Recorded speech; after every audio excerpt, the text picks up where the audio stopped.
Well, I hope you guys aren't as crazy as me, but I realized I hadn't made a video today, so I wanted to talk about the NBA. We're just going to run through some free agency stuff going on. I pulled up an article here.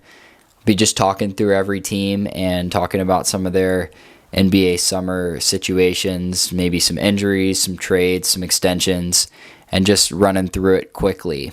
But some teams I'll spend more time on than others, so sorry if I don't get to your team, but doing my best out here. So we'll start here with the Hawks. We're going to go in alphabetical order. The Hawks added Nickeil Alexander-Walker and Chris Porzingis really as their biggest acquisitions. So Porzingis, of course, with the Celtics, he was really good when he was healthy, but a little shaky when he was injured.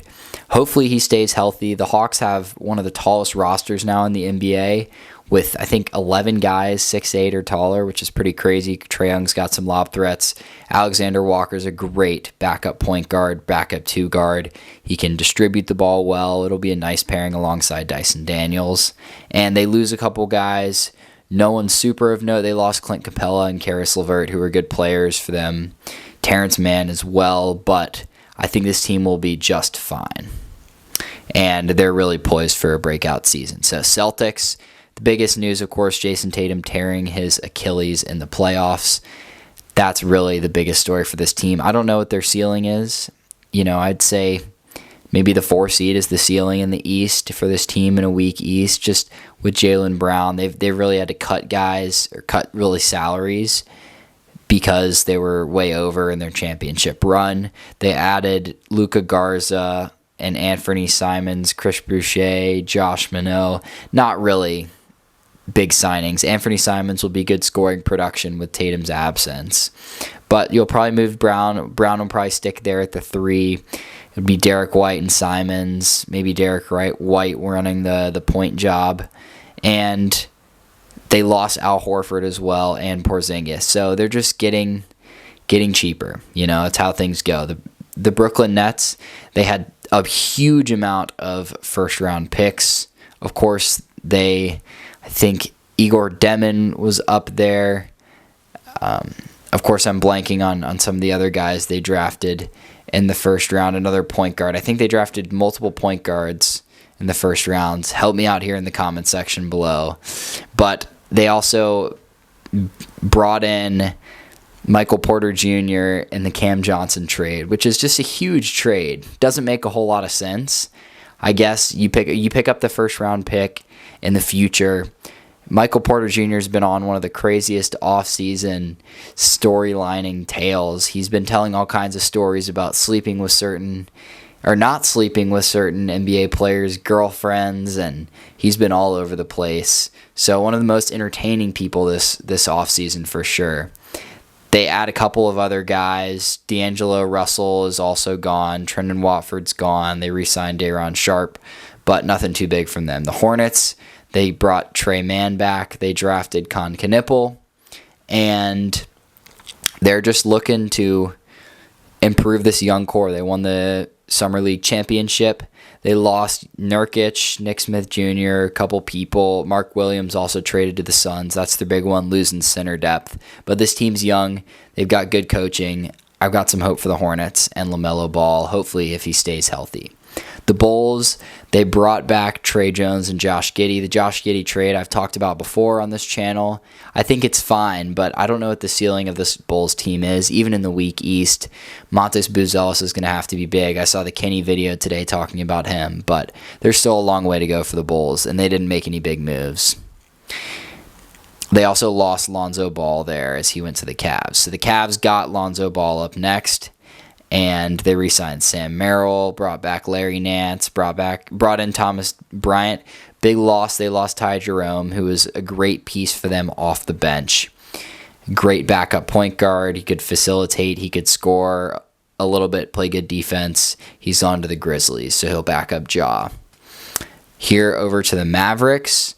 The Mavericks, of course, they had the big Luka trade, but they brought back Kyrie on an extension. He'll come back, I believe, from an ACL injury in, I think, January. So maybe halfway a third to halfway through the season. It kind of depends when he comes back. The timeline has been a little uncertain. I'm expecting about halfway through the season, January, February-ish. So we'll see how he comes back. We'll see how healthy he looks. We'll see what Flag looks like.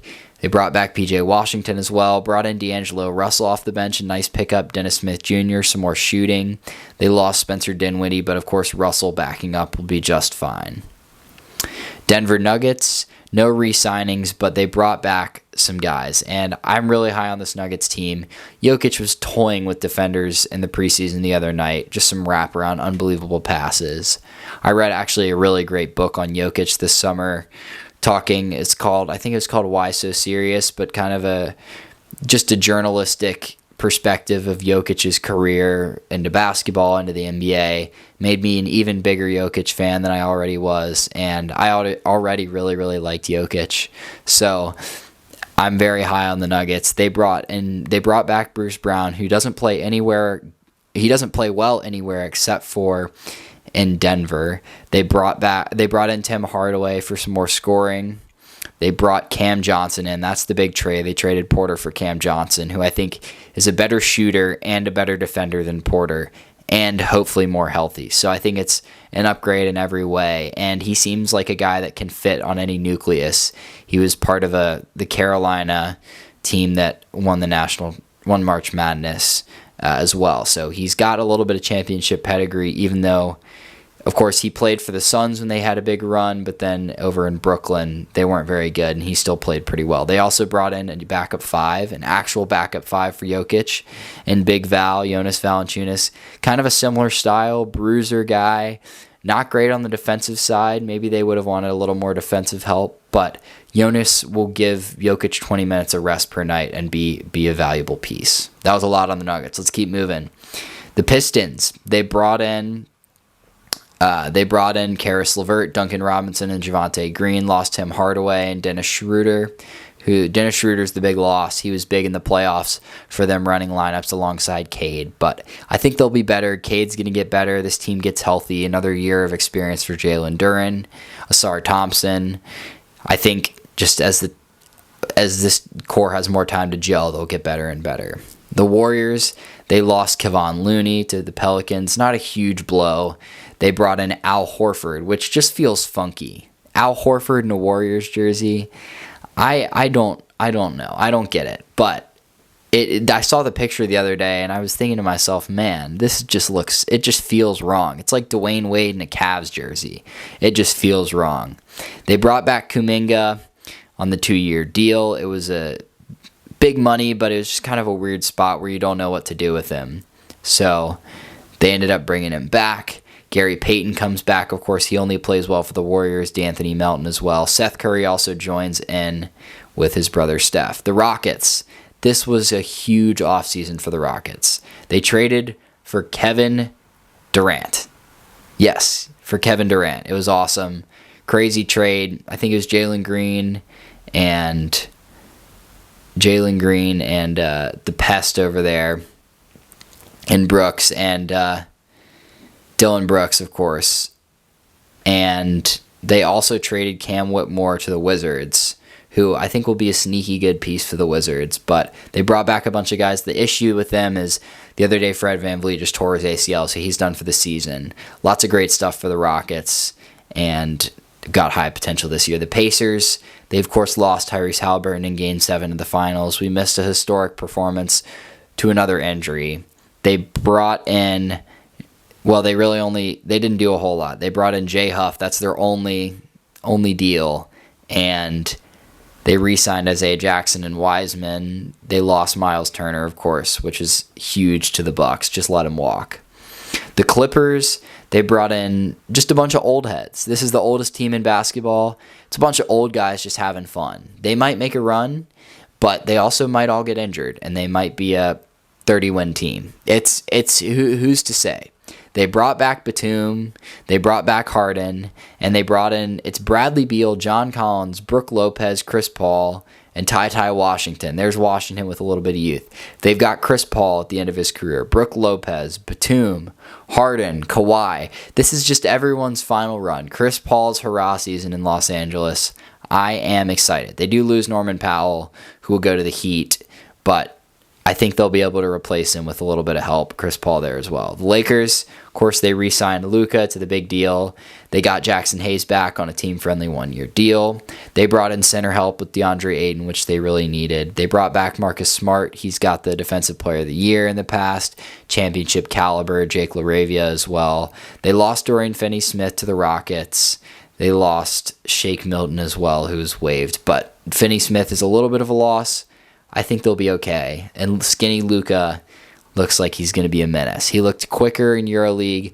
And LeBron James on their podcast with Steve Nash, he was talking about being skinny doesn't really affect your play on the court as much as it does your recovery off the court. And, when you're not in shape, the recovery just takes longer. When you're not in really good shape, when you're not taking care of your body.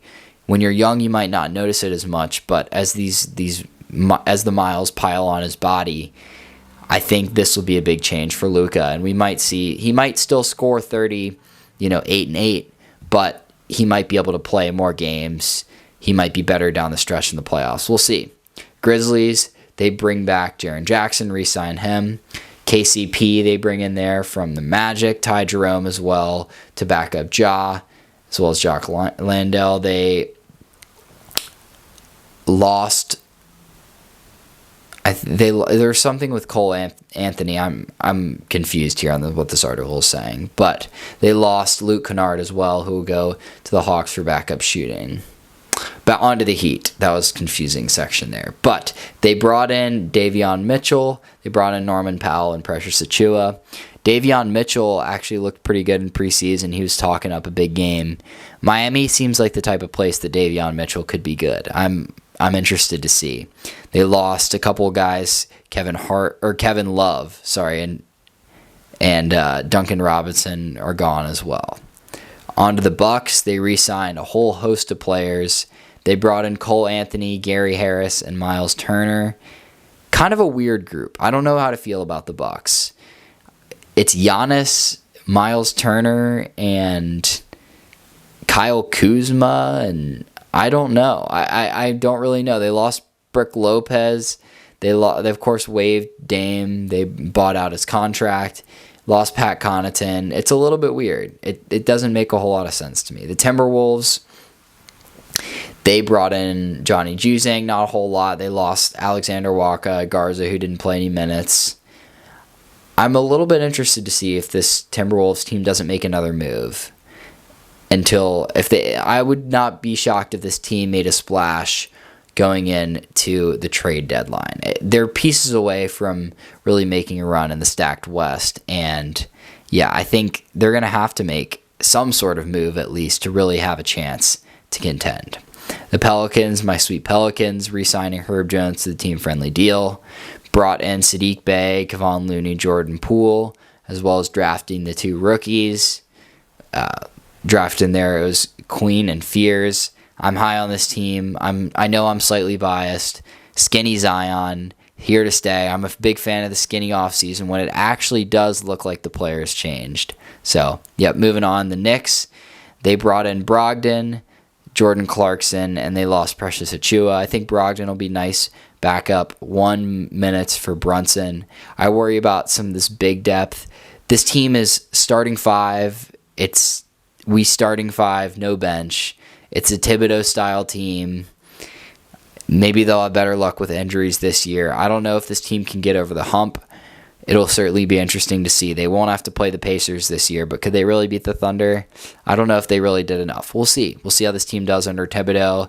If it doesn't make the conference finals, I think he's gone. So, we'll see. Thunder won the championship, didn't bring anyone back, re-signed Chet to a monster deal, SGA to a monster deal, Jalen Williams. The Chet one's interesting. He's been hurt. He's now one of the highest paid centers in the league. Interesting, but if they won a championship, so you can't complain. Magic, they brought in Desmond Bane. They made a big trade for Desmond Bane. I think it was Cole Anthony, a bunch of picks, and some other guys, KCP and Gary Harris. And they also brought in, it was Tyus Jones there. I think that was part of the deal. and re-signed Banchero. 76ers, they lost, didn't really lose anyone, and they re-signed a bunch of guys. We'll see how this team does with health. They've drafted VJ Edgecombe, who I really liked out of college. I wanted him to fall to the Pelicans at 7. Really like him. I think he'll be a big-time player and good alongside Maxey and George. So, well, it'll be interesting to see how all those guys kind of mesh together. Phoenix, this team, this was a huge offseason. So you bring in Dylan Brooks and Jalen Green and Mark Williams as well through 2 different trades, of course trading away Durant. It's just kind of rebuilding, but they're going to have to go all in to rebuild if they want. What do you do with Booker? I don't know. Why did you pick up 2 shooting guards and you have Devin Booker? I don't know. It's not my team to figure out. There's going to be a lot for this team to do. It could go great or it could go real south real quick. Trailblazers, they had a good end to last season. They brought in Drew Holiday, who they had at one point, and then with the Dame trade, and then lost him again. So he's back now. Damian Lillard, of course, signed again. He'll be out to start the year. I think he's hurt with is it the Achilles, or I think it's the Achilles that he tore throughout the middle of last season. And they lost Ayton and Anthony Simons over there. The Kings, they brought in Saric and Schroeder. Not a whole lot to say there. The Spurs, of course, they traded for De'Aaron Fox at the end of last season. They drafted Dylan Harper. I think this team will be very good. So we'll see how Wembanyama's health is. He grew a couple of inches over the summer, apparently. He's now up to 7'5". So good old Wembanyama. Raptors, they re-signed Jakob Poeltl to some massive deal. This team is like the Walmart version of the Knicks. It's like we're going to pay all our top 5 players, but our top 5 players are not actually that good. So I'm interested to see. I don't know what this core is. Brandon Ingram's over here talking trash to the Pelicans, like Toronto's the team that's really going to make a run. If they make a run, it's because the East is bad, not because they're good. So we'll see how Scotty Barnes, my personal favorite player to watch in the All-Star skills competition, we'll see how he does, as he's notorious for airballing the threes in the biggest stage. And on All-Star weekend, I love those clips. Utah Jazz, they drafted Ace Bailey, even though he didn't want to go there. They brought in Kevin Love, Kyle Anderson, Niang Nurkic, just some veteran help, veteran leadership. I think this team can be good. Well, they're certainly going to be rebuilding. They can be good in the future. This is going to be a rebuilding season for them. And I wonder really what the leash with the coach is. I've really liked him. But they certainly need to prove some stuff over there in terms of winning culture. And the last team, just been yapping here way past midnight. It's fun to talk. Washington Wizards, they drafted Trey Johnson, that was, I think, 6 overall. They brought in a bunch of guys over trades. We'll talk here real quick with their additions. Malachi Branham, Dylan Jones, they traded CJ for CJ McCollum with Jordan Poole. Pelicans, of course, picked up Poole. Kelly Olynyk, Blake Wesley, and Cam Whitmore. The Cam Whitmore one I really like. They got him very cheap.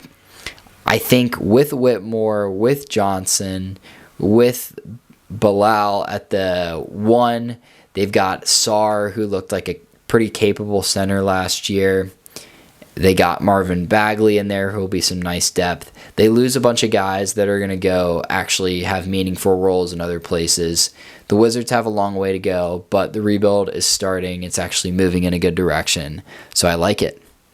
There's my NBA just yap fest here, and hope you enjoyed. I'll be back tomorrow morning. We'll have another video in less than 12 hours out. See you guys.